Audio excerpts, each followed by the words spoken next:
एकनाथ शिंदेंना पुरस्कार दिला गेला, तो दिला शरद पवारांच्या हातात। मग संजय राऊतांनी दिल्लीतल्या मराठी साहित्य संमेलनावरच जोरदार हल्ला चढवला। अगदी दलाल सुद्धा म्हणाले। दिल्लीतल्या साहित्य संमेलन म्हणजे राजकीय दलाली असल्याचा घणाघात राऊतांनी केला।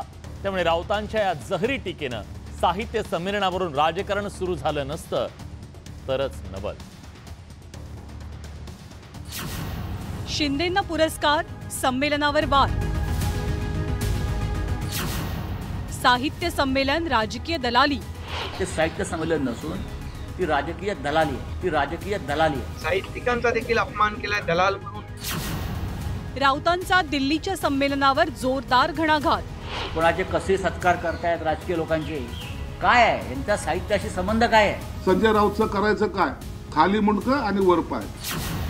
राऊतांच्या टीकेनंतर राजकारण तापलं। दिल्लीमध्ये होणाऱ्या 98व्या अखिल भारतीय मराठी साहित्य संमेलनाची सध्या जोरदार तयारी सुरू आहे। साहित्य संमेलनाच्या निमित्तानं पूर्व सत्कार ही एक परंपरा आहे। त्याचाच एक भाग म्हणून महादजी शिंदे पुरस्कार यंदा राज्याचे उपमुख्यमंत्री एकनाथ शिंदेंना प्रदान केला गेला। नेमक्या याच मुद्द्यावरनं संजय राऊतांनी थेट साहित्य संमेलनावर जोरदार हल्ला चढवला। दिल्लीमध्ये साहित्य संमेलन सुरू आहे असं म्हणतात, ते साहित्य संमेलन नसून ती राजकीय दलाली आहे। कोणालाही कसे पुरस्कार देत आहेत, कोणाचे कसे सत्कार करतायत राजकीय लोकांचे, काय आहे यांचा साहित्याशी संबंध काय आहे?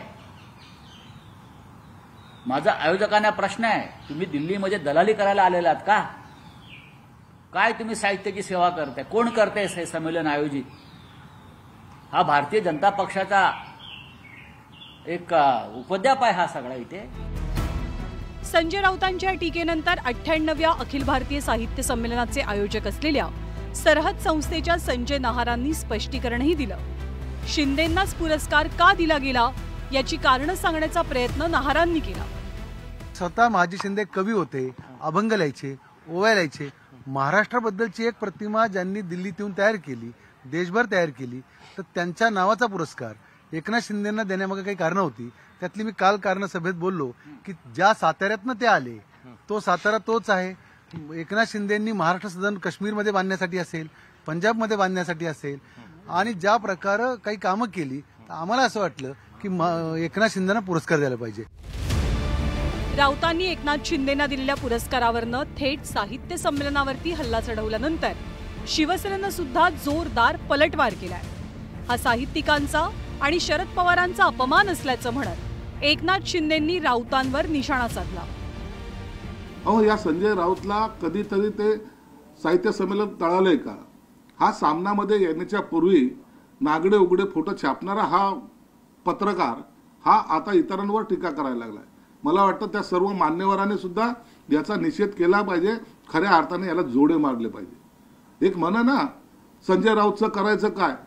खाली मुंडकं आणि वर पाय, हाच त्याच्यावर एक उपाय आहे असं मला वाटतं। साहित्यिकांना देखील दलाल म्हटलंय। या तमाम जे दिल्लीमध्ये अखिल भारतीय मराठी साहित्य संमेलन होत आहे, त्या साहित्यिकांचा देखील अपमान केलाय दलाल म्हणून। आणि त्याचबरोबर या देशाचे ज्येष्ठ नेते शरद पवार साहेबांचाही अपमान केलाय। राजकारणा पलीकडेही जाऊन काही नाती जपायची असतात, संबंध जोडायचे असतात, हे पवार साहेबांनी दाखवून दिलं। खरं तर गेल्या काही वर्षांपासून साहित्य संमेलनं आणि वाद या एकाच नाण्याच्या दोन बाजू बनल्याचं चित्र आहे।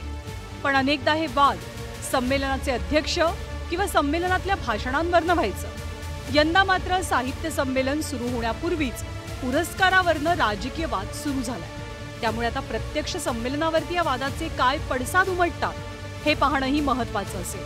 Bureau report, news 18 Lokmat.